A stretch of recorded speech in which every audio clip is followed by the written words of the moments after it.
Assalamu alaikum wa rahmatullahi wa barakatuh. ‘Yan uwa barkanmu da haɗuwa da ku a cikin darasi na uku na karatun Uswatul Hasana, inda za mu tashi a kan hadisi na biyar. Bismillahir Rahmanir Rahim. Al-hadisul khamis, hadisi na biyar. Fit taqwa, a cikin tsoron Allah.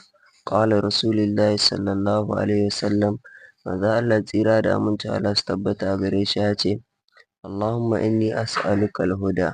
Ya Allah ina roƙonka shari'a.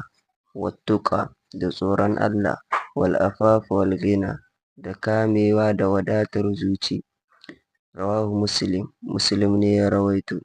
Al hadisu sadis, hadisi na shida.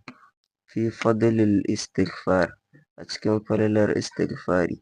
Qala Rasulullahi sallallahu alaihi wasallam, manzo Allah tsira da amincin Allah su tabbata a gare shi ya ce, wallahi inni la astaghfirullah. Wallahi ni ina roƙon gafarar Allah wa atubu ilaihi, ina tuba zuwa gare shi aksara min 70 mara, sama da so 70 a wuni. Rawahul Bukhari, Bukhari ne ya rawaito shi.